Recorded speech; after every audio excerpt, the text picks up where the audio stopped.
ମାଛି ଗୁଡ଼ିକ ପ୍ରତ୍ୟେକ ଖାଦ୍ୟ ଉପରେ ବସିଥାନ୍ତି, ଯାହାଦ୍ୱାରା କି ଆମେ ସେ ଖାଦ୍ୟ ଖାଇଦିଅନ୍ତି। ଖାଇଦେବା ଦ୍ୱାରା ଆମର ପେଟ ଫେଟ ଖରାପ ହୁଏ, ଇନଫେକ୍ସନ୍ ବହୁତ ହେଇଯାଏ। ତ ଛୋଟ ପିଲାମାନେ ତ ବେଶୀ କରି ଖାଇଦିଅନ୍ତି, ତ ବଡ଼ ଲୋକମାନେ ଜାଣିପାରନ୍ତି ଯେ ମାଛି ବସିଛି, ଦେହ ଖରାପ ହେବ, କିନ୍ତୁ ପିଲାମାନେ ଜାଣିପାରନ୍ତିନି, ତାକୁ ଖାଇଥାନ୍ତି। ତ ମାଛି ଗୋଟେ ବହୁତ ବଡ଼ ସମସ୍ୟା। ତ ଚାଲନ୍ତୁ ଘରୋଇ ଉପାୟରେ ତାକୁ ଆମେ ଘରୁ ବାହାର କରିବା। ମୁଁ ସୋନି ଆପଣଙ୍କୁ ସ୍ୱାଗତ କରୁଛି ସୋନି କିଚେନ୍ ଆଣ୍ଡ ବ୍ଲଗ୍ ଚ୍ୟାନେଲକୁ। ଆଶା କରୁଛି ଜଗନ୍ନାଥଙ୍କ କୃପାରୁ ଆପଣମାନେ ସମସ୍ତେ ଭଲରେ ଥିବେ। ଯେଉଁଠି ଥାଆନ୍ତୁ ଭଲରେ ଥାଆନ୍ତୁ, ସୁରକ୍ଷିତ ଥାଆନ୍ତୁ। ଭିଡ଼ିଓକୁ ଫାଷ୍ଟରୁ ଲାଷ୍ଟ ଯାଏଁ ଦେଖୁଥିବେ। ଯଦି ପସନ୍ଦ ଆସିଲା ଗୋଟେ ଲାଇକ୍ କରିବେ। ତ ଡେରି ନକରି ଚାଲନ୍ତୁ ଷ୍ଟାର୍ଟ କରିବା ଆଜିର ଟିପ୍ସ। ଆଜିର ଟିପ୍ସ ଅଛି ମାଛିକୁ ନେଇକି। ଦେଖନ୍ତୁ ଆପଣଙ୍କୁ ମୁଁ ଦେଖାଇ ନେଉଛି ଘରେ ଚଟାଣରେ କେମିତି ମାଛି ସବୁ ପୁରା ଗିଣି ଗିଣି ହେଉଛନ୍ତି। ଏ ଦିନେ ବର୍ଷା ଦିନମାନଙ୍କରେ ମାଛି ବେଶୀ ହୁଅନ୍ତି। ମାଛି ବେଶୀ ହେବା ଦ୍ୱାରା କ'ଣ ହେବ ନା, ଆମ ଖାଦ୍ୟପାଦ୍ୟରେ ମାଛି ଗୁଡ଼ା ସବୁ ଯାଇ ବସିବେ, ଆଉ ଇନଫେକ୍ସନ୍ ଆମର ବହୁତ ବଢ଼ିଯାଏ। ଛୋଟ ପିଲାଙ୍କୁ ତ ବେଶୀ ଇନଫେକ୍ସନ୍ ହେଇଥାଏ, ତ ବଡ଼ ମଣିଷଙ୍କୁ ବି ଇନଫେକ୍ସନ୍ ହେଇଥାଏ, କାରଣ ମାଛି ବସିବା ଦ୍ୱାରା ଖାଦ୍ୟ ଯେଉଁ ଆମେ ଖାଇଦିଅନ୍ତି, ତ ଛୁଆଙ୍କୁ ସବୁ ଝାଡ଼ା ଧରିଥାଏ, ତ ବହୁତ ଦେହ ଖରାପ ହେଇଥାଏ। ତ ମାଛି ଗୁଡ଼ିକ ଆମକୁ ଭାରି ବିରକ୍ତ କରିଥାନ୍ତି। ଏ ବର୍ଷା ସିଜିନରେ ବିଶେଷ କରି ମାଛି ଆମର ଘରେ ବେଶୀ ହୁଅନ୍ତି। ତ ମାଛିକୁ ଆମେ କେମିତି ଘରୋଇ ଉପାୟରେ ମାନେ ଆଉ ବିଲକୁଲ ବି ହେବେନି, ମୁଁ ଆପଣଙ୍କୁ ସେଇ ଟିପ୍ସ ଦେଖେଇବି। ତ ଚାଲନ୍ତୁ ଦେଖିନେବା। ପ୍ରଥମେ ଦେଖନ୍ତୁ ଏଠି ମୁଁ ନେଇଛି କିଛି ପାଣି। ଆପଣ ଟିକେ ପାଣି ନେଇଯିବେ, ପାଣି ନେଇକି ତାକୁ ଗ୍ୟାସ୍ରେ ବସାଇଦେବେ। ତାପରେ ଏଠି ମୁଁ ଦେଖାଉଛି ଆପଣଙ୍କୁ କେଉଁ ଜିନିଷ ଏଠି ଆଡ଼୍ କରିବେ। ଆପଣ ଯଦି ଲେମ୍ବୁ ବ୍ୟବହାର କରୁଛନ୍ତି, ତା ଚୋପାକୁ ସବୁ ଫ୍ରିଜ୍ରେ ଷ୍ଟୋର୍ କରି ରଖିଦେବେ, ତାକୁ ଫିଙ୍ଗିବେନି। ସେଇ ଚୋପା ହିଁ ଆମର ମାଛି ପାଇଁ ବହୁତ ଉପକାରୀ। ତ ଦେଖନ୍ତୁ ଏଠି ମୋ ପାଖରେ ଚୋପା କମ୍ ଥିଲା, ତ ମୁଁ ଏଠି ଦୁଇଟା ଚୋପା ପକାଇ ନେଲି, ଆଉ 2 ପିସ୍ ଲେମ୍ବୁ କାଟିକି ପକାଇ ନେଉଛି। ଆକୁ ଭଲ ଭାବରେ ପକାଇକି ଆମେ ଫୁଟାଇ ନେବା। ଲେମ୍ବୁ ଚୋପା ଆଉ ଲେମ୍ବୁ ଯେଉଁ ସିଝିଗଲା ପରେ ତା ଯେଉଁ ଖଟାଳିଆ ପାଣି ଆଉ ତା ଯେଉଁ ବହୁତ ସୁନ୍ଦର ବାସ୍ନା ଗୋଟେ ବାହାରିଥାଏ ଲେମ୍ବୁର, ସିଏ ମାଛି ପାଇଁ ବହୁତ ବଢ଼ିଆ କାମ କରିବ। ଆମେ ଯେଉଁ ଚଟାଣକୁ ପୋଛିବା, ସେ ମାଛି ବିଲକୁଲ ବି ଆଉ ସେଠି ହେବେନି। ତାପରେ ନେଇଛି ଏଠି ଗୋଲମରିଚ। ଗୋଲମରିଚର ବାସ୍ନା ବହୁତ ହାର୍ଡ଼ ହେଇଥାଏ ଆଉ ବହୁତ ରାଗ ହେଇଥାଏ। ଏଠି ମୁଁ ଗୋଲମରିଚକୁ ଟିକେ ଗୁଣ୍ଡ କରିନେଉଛି। ଗୋଲମରିଚ ଆମର ବହୁତ ରାଗ ହେଇଥାଏ, ତ ଯେଉଁ ଜାଗାଟା ଆମେ ପୋଛିବା ସେ ଜାଗାଟା ରାଗ ରାଗ ଲାଗିବ। ତେଣୁକରି ଏଠି ମୁଁ 6ରୁ 7ଟି ଗୋଲମରିଚକୁ ଭଲ ଭାବରେ ଗୁଣ୍ଡ କରିନେଇଛି। ଗୁଣ୍ଡ କରିବା ଦ୍ୱାରା କ'ଣ ହେବ ନା, ରାଗଟା ଭଲସେ ବାହାରିବ। ଦେଖନ୍ତୁ ପାଣି କେତେ ସୁନ୍ଦର ଭାବରେ ଫୁଟିବା ଆରମ୍ଭ ହେଇଗଲାଣି। ପାଣିକୁ ଆମେ ଭଲ ଭାବରେ ଫୁଟାଇବା, କାହିଁକିନା ଫୁଟିବା ଦ୍ୱାରା ହିଁ ଆମର ସେ ଲେମ୍ବୁ ଚୋପାର ଯେଉଁ ଗୁଣ ଯାକ ବାହାରିବ ସିଝିକି, ଆଉ ଗୋଲମରିଚର ରାଗଟା ବି ସେ ସିଝିଲା ପରେ ବାହାରିବ। ତା କଲର୍ ପୁରା ଚେଞ୍ଜ ହେଇଯିବ। ତେଣୁକରି ଆପଣ କିଛି ସମୟ ତାକୁ ଫୁଟାଇ ନେବେ, ଯେମିତି ଆପଣ ଚା'କୁ ଫୁଟାନ୍ତି ସେଇ ଭାବରେ ଫୁଟାଇ ନେବେ।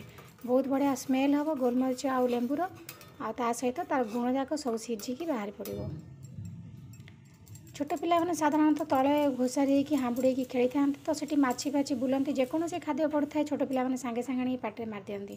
ତ ପିଲା ଲୋକ କିଛି ଜାଣିପାରନ୍ତିନି, ଯାହାଦ୍ୱାରା କି ତାଙ୍କ ଦେହଟା ବେଶୀ ଖରାପ ହୁଏ। ବଡ଼ ମଣିଷ ଜାଣିପାରନ୍ତି, କିନ୍ତୁ ପିଲାମାନେ ସବୁ ଜିନିଷ ପାଟିରେ ମାରିବେ। ତ ସେଥିପାଇଁ ଆମେ ଫ୍ଲୋର୍କୁ, ଆମର ଚଟାଣକୁ ଭଲ ଭାବରେ 2 ଥର 3 ଥର ଖାଲି ପୋଛି ନେବା, ଏମିତି ପାଣି ପକାଇକି। ତ ବିଲକୁଲ ଦେଖିବେ ଆଉ ଆପଣଙ୍କ ଘରେ ମାଛି ହେବେନି। ତ ଆମେ କାହା ପାଇଁ ବାହାରକୁ ଯାଇକି ଯେଉଁ ଫିନାଇଲ୍ ହେଉ କି ଯେକୌଣସି ନିମାଇଲ୍ କି ଯେକୌଣସି ଜିନିଷ ଆମେ କିଣିକି ଆଣୁଛନ୍ତି ଫ୍ଲୋର୍ ପୋଛିବା ପାଇଁ, ବିଲକୁଲ ପୋଛି ଆଣିବେନି।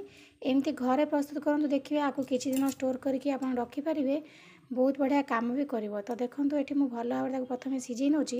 ଏଠି ଆମକୁ ଆହୁରି କିଛି ଜିନିଷ ଆଡ଼୍ କରିବାର ଅଛି। ଏବେ ଦେଖନ୍ତୁ ଭଲ ଭାବରେ ଫୁଟି ସାରିଛି। ମୁଁ ଏଠି ଗ୍ୟାସ୍କୁ ବନ୍ଦ କରିଦେଉଛି। ତ ଏବେ ଦେଖନ୍ତୁ ମୁଁ ତାକୁ ଛାଣି ନେଇଛି। ସେ ଚୋପା ଆଉ ଗୋଲମରିଚର ଖଦା ଥାଏ, ତାକୁ ଭଲ ଭାବରେ ଛାଣି ନେବେ। ଛାଣି ସାରିଲା ପରେ ଏଠି ମୁଁ ନେଇଯାଇଛି ଭିନେଗାର। ଭିନେଗାର ଟିକେ ପକାଇ ନିଅନ୍ତୁ। ଦେଖନ୍ତୁ ଏଠି ମୁଁ ଭିନେଗାର ନେଇଛି, ଯେଉଁ ଭିନେଗାର ଆମେ ଖାଇବାରେ ୟୁଜ୍ କରୁଛନ୍ତି ସେ ଭିନେଗାର ନେଇଯିବେ। ଭିନେଗାର ହାଫ୍ ଚାମଚଠୁ ଅଧିକ ଟିକେ ପକାଇ ନେବେ। ଭିନେଗାର ପକାଇବା ଦ୍ୱାରା କ'ଣ ହେବ ନା, ସେ ଯେଉଁ ପାଣିଟା ଆମେ ପୋଛିବା ବିଲକୁଲ ବି ଆଉ ମାଛି ହେବେନି, କାହିଁକିନା ଭିନେଗାର ବାସ୍ନାରେ ବି ମାଛି ପଳାନ୍ତି। ତ ଏଠି ଗୋଟେ ସ୍ପ୍ରେ ବଟଲ୍ ମୁଁ ନେଇଛି। ଆପଣଙ୍କ ପାଖରେ ଯଦି ସ୍ପ୍ରେ ବଟଲ୍ ନାହିଁ, ଆପଣ ତାକୁ ହାତରେ ବି ଛିଞ୍ଚିକିନା ଚାରିଆଡ଼େ ଗୋଟେ କପଡ଼ା ସାହାଯ୍ୟରେ ବି ପୋଛି ପାରିବେ। ତ ଦେଖନ୍ତୁ ଏଠି ମୁଁ ଏ ପାଣିକି ଏ ବଟଲ୍ ସାହାଯ୍ୟରେ ପୁରେଇ ନେଇଛି। ତ ଏଠି ଆଉ ଗୋଟେ ଜିନିଷ ଆଡ଼୍ କରିନେବା। ତ ଏବେ ଦେଖନ୍ତୁ ଆଉ ଗୋଟେ ଜିନିଷ ହେଇଛି କମ୍ଫର୍ଟ। କମ୍ଫର୍ଟର ବାସ୍ନା ବହୁତ ବଢ଼ିଆ ହୁଏ। ତ କମ୍ଫର୍ଟ ପକାଇବା ଦ୍ୱାରା କ'ଣ ହେବ ନା, ଘର ବହୁତ ସୁନ୍ଦର ବାସ୍ନା ଗୋଟେ ହେବ। ଯେମିତି ଆମେ ରୁମ୍ ଫ୍ରେଶନର୍ ୟୁଜ୍ କରୁଛନ୍ତି, ଆମକୁ ଲାଗିବ ଆମେ ସେମିତି ରୁମ୍ ଫ୍ରେଶନର୍ ୟୁଜ୍ କରୁଛନ୍ତି। ବଢ଼ିଆ ବାସ୍ନା ହେବ, ଘର ସ୍ମେଲ୍ ଏତେ ସୁନ୍ଦର ହେବ ଯେ ଯିଏ ପଶିବ ଘରକୁ କହିବେ କେତେ ସୁନ୍ଦର ବାସ୍ନା ଗୋଟେ ଆସୁଛି ଘରୁ। ତ ଏଠି ମୁଁ ପକାଇ ନେଇଗଲି କମ୍ଫର୍ଟ। କମ୍ଫର୍ଟର ବାସ୍ନା ତ ବହୁତ ବଢ଼ିଆ। ତ ଆପଣ ଯଦି ରୁମ୍ ଆକୁ ପୋଛିବେ ନା, ଆପଣଙ୍କ ରୁମ୍ ବହୁତ ବଢ଼ିଆ ବାସ୍ନା ହେବ। ଏଇଟା କେବଳ ମାଛି ଯିବା ପାଇଁ ନାହିଁ, ଏଥିରେ ମଶା ବି ଯିବେ।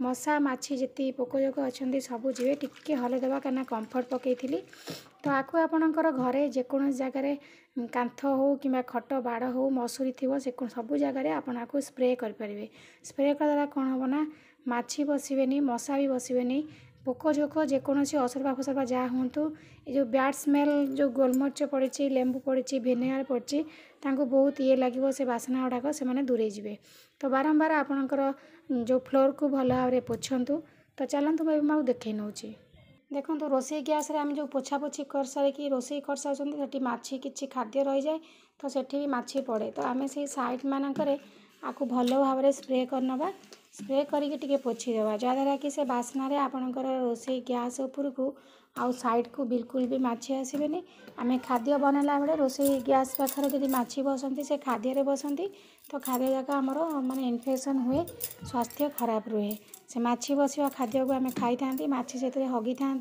तो बहुत देह खराब हुए तो रोसई स्लैब को आप भल भाव पोछि नियंतु रोसई गैस उपरटा को से पानी पोछि नेबे जहाँद्वारा कि झिटिपिटी असरपा माछी मशा किसी भी आउ बसबेनी तो देखो एमती भल भाव पोछि नियंतु तापर देखो मुझे आपको देखा तल चट्टाण एमती माछी बसबे तो माछी बस जगह भल भाव पकई ने पकई सारापर आप भल भाव पोछि नियंतु एमती दिन को 2 थर 3 थर जो जगह माछी बस भल भाव पोछि नियंतु देखिए आ बिल्कुल भी आपण घरे माछी हेबेनी कि आपन को कौन प्रकार फिनाइल फिनाइल किसी भी किनिया पड़ोनी ये गोटे बहुत बड़ा जिनस कंफर्ट पड़ी बास्ना बहुत बढ़िया आपण रूम भी बास्ना हम तो देखो ये भल भाव पोछि नहीं गली शोवा रूम कि जेकोसी रूम हो पिला माने खाइले यदि अईठा पड़ता है तो से अईठा जगह को भी आप पानी पकईकि पोछि नियंतु देखिए घरे बिल्कुल भी आ माछी हेबेनी कि मशा भी हेबेनी माछी सब दूरे जीवे आर बास्नारे